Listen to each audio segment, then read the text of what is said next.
बंधु माने आजिर एही कार्यक्रम को आपण मानक स्वागत। आजिर एही कार्यक्रमटी सिंह राशि व्यक्ति विशेष मानक पई बहुत गुरुत्वपूर्ण अटे। कारण आजिर एही भिडियो रे आमे माने जानिबा जे सिंह राशि व्यक्ति विशेष मानक पई नवेम्बर 2025 किपरि रहिबाको जाउछि। कहिबाको गले एही नवेम्बर मासटी आपणक पई बहुत खास हेबाको जाउछि। कारण गुरु आपणकर द्वादश भावरे उच्चस्थ अछंती एवं शनि मध्य बक्रीरो मार्गी होइजिबे, जहा फଳରେ एही नवेम्बर मासरे आपणक जीवन रे किछि बड़ हेबाको जाउछि। तो एही नवेम्बर मासरे आपणक जीवन रे कोन सबु परिवर्तन हेबाको जाउछि। एही नवेम्बर मासरे आपणकर स्वास्थ्य, शिक्षा, प्रेम जीवन, वैवाहिक जीवन, भाग्य, क्यारियर एवं व्यापार वाणिज्यर स्थिति किपरि रहिबो से विषय रे आजिर एही भिडियो रे आमे माने विस्तार भाबरे आलोचना करिबा। नवग्रहंकर स्थिति मध्य देखिबा। नवग्रह आपणको केउ फल प्रदान करिबारे सक्षम हेबे। एहा सहित अशुभत्व प्रदान करुथिबा ग्रह मानक पई किछि विशेष प्रतिकार मध्य जानिबा।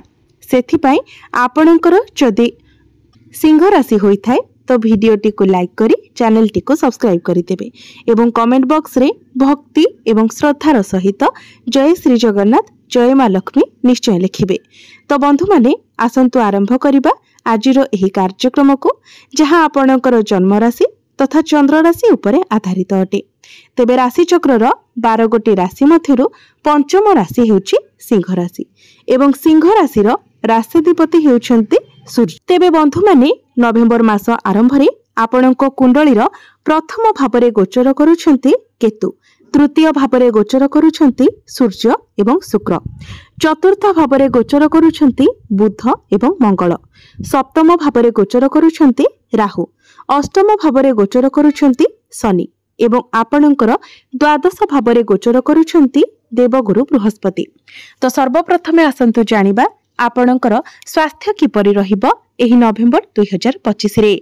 तो बंधु माने कुंडलीर प्रथम भावटी होइथाय आपणकर स्वास्थ्यर भाव, इम्यूनिटी सिस्टम रो भाव। आपणक प्रथम भावर अधिपति हेउछन्ति सूर्य। सूर्य आपणक कुंडलीर तृतीय भावरे गोचर करूछन्ति एवं आपणकर प्रथम भावरे गोचर करूछन्ति केतु। तेबे बंधु माने 16 नवेम्बर को सूर्य आपणकर चतुर्थ भावरे प्रवेश करिवे, किंतु 16 नवेम्बर पूर्वरु अर्थात 15 नवेम्बर पर्यंत सूर्य आपणकर तृतीय भावरे नीचस्थ रहुछन्ति। तेणु आपण जेतेबेले केवाडे ट्राभेल करूछन्ति, केवाडे जाउछन्ति तो आपण थक्कापणर अनुभव करि पारंती किंबा आपणकर इन्फेक्शन भली समस्या देखा देई पारे। कारण जेबे भी राशिर स्वामी नीचस्थ थांती किंबा कुंडलीर तृतीय, षष्ठ, अष्टम एवं द्वादश भावरे थांती सेतेबेले इम्यूनिटी सिस्टम टिके डाउन रही थाए। तेणु आपणकर इन्फेक्शन, एलर्जी भली समस्या देखा देई पारे। थंडा, काश, ज्वर भली समस्या देखा देई पारे। तेणु एई सब जिनिस प्रति आपणको टिके सावधान रहिबार अछि। किंतु जेतेबेले सूर्य आपणकर चतुर्थ भाव को प्रवेश करिवे तो सूर्य आपणको शुभ फल प्रदान करिवे, अर्थात आपणकर स्वास्थ्य रे आपण उन्नति देखिबा को पाइबे। पूर्वरु आपणकर जहाँ भी किछि स्वास्थ्य जनित समस्या रहितिला से सब दूर होइजिबो। आपणकर इम्यूनिटी सिस्टम स्ट्रांग रहिबो, आपण निजको स्वास्थ्यवान अनुभव करिवे। एबे आसंतु जानिबा आपणकर शिक्षा क्षेत्र किपरि रहिबो एही नवेम्बर 2025 रे। विद्यार्थी मानक पई किपरि रहिबो एही नवेम्बर मासटी। तो बंधु माने कुंडलीर पंचम भावटे होइथाय शिक्षार भाव। आपणकर पंचम भावर अधिपति हेउछन्ति देवगुरु बृहस्पति। गुरु आपणक कुंडलीर द्वादश भावरे उच्चस्थ अछन्ति। शनिंकर दशम दृष्टि आपणकर पंचम भाव उपरे रहुछि। तो आपणको आपणकर पाठ पढारे टिके एफर्ट देबाको पड़िबो। आपण किछि कोचिंग सेंटर जॉइन करि पारंती, नुआ किछि सिखि पारंती। जेहेतु आपणकर पंचम भावर अधिपति द्वादश भावरे गोचर करूछन्ति एवं गुरु जल तत्वर ग्रह अटंती, तो आपण एपरि किछि स्थान को पाठ पढ़ा पई जाई पारंती जेउठारे एक बहुत सुंदर प्राकृतिक परिवेश रहिथिबो। सेही विद्यार्थी मानक पई समय अधिक भल रहिबो जो माने दूर रे रही पाठ पढ़िबा को चाहुथिले, विदेश यात्रा करिबा को चाहुथिले। आपणकर शिक्षा क्षेत्र रे मध्य किछि नुआ परिवर्तन आसी पारे। तेबे शनिंकर दृष्टि जेहेतु पंचम भाव उपरे रहुछि, आपणक मध्यरे टिके कन्फ्यूजन देखा देई पारे। कार्य रे मध्य टिके विलंब देखा देई पारे। किंतु आपणको सफलता मध्य निश्चित भाव मिलिब। जेहेतु गुरु आपणको कुंडली रे उच्चस्थ अछंती तेणु पाठ पढ़ारे आपणको सफलता मिलिब। जदि एही नवेम्बर मासरे आपणकर किछि एग्जाम अछि, कॉम्पिटिटिव एग्जाम अछि, प्रतियोगितामूलक परीक्षा अछि, तो सेथिरे मध्य आपण उत्तीर्ण हेबे। एबे आसंतु जानिबा आपणकर प्रेम जीवन किपरि रहिबो एही नवेम्बर 2025 रे। तो बंधु माने कुंडलीर पंचम भावटी आपणकर शिक्षा क्षेत्रर भाव हेबा सहित पंचम भावटी मध्य होइथाय आपणकर प्रेम जीवनर भाव। तो आपणक पंचम भावर अधिपति हेउचंती देवगुरु बृहस्पति। गुरु आपणक कुंडलीर द्वादश भावरे गोचर करुछंती। शनिंकर दृष्टि आपणकर पंचम भाव उपरे रहुछि। तेणु आपणकर पार्टनर को मध्यरे टिके जिद्दी स्वभाव देखि पारंती। छोट छोट कथा को नेकी से नाराज होई जिबे। छोट छोट कथारे आपणक सहित आर्गुमेंट करि पारंती।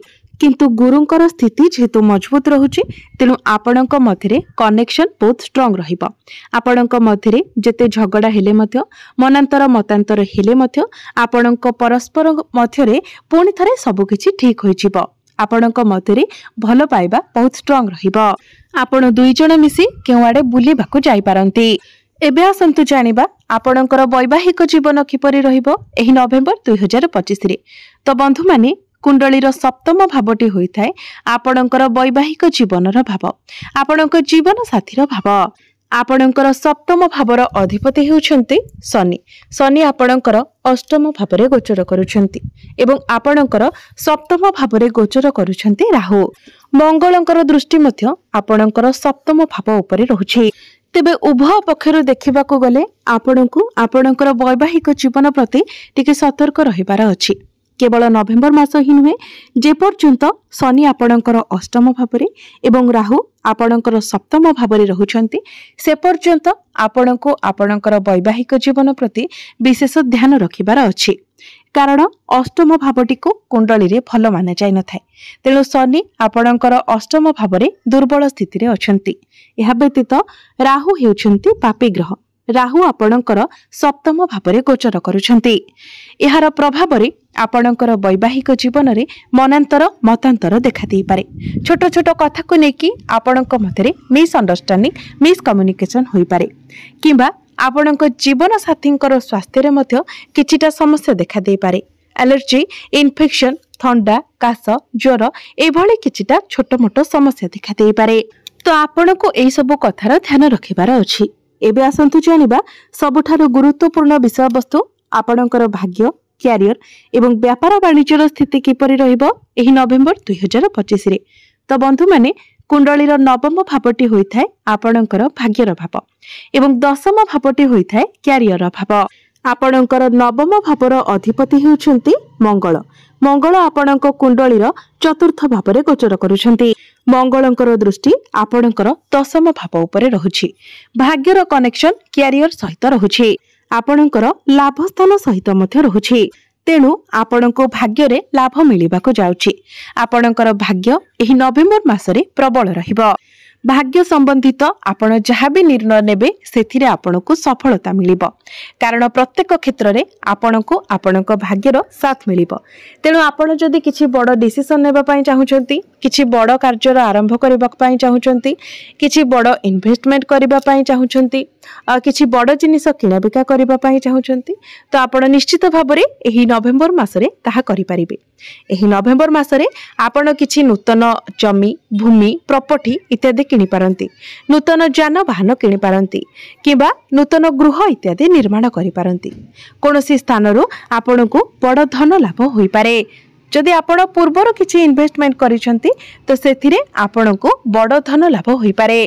कारण आपणकर भाग्य भावर अधिपति मंगल चतुर्थ भावरे निजर स्वगृह रे विराजमान अछंती।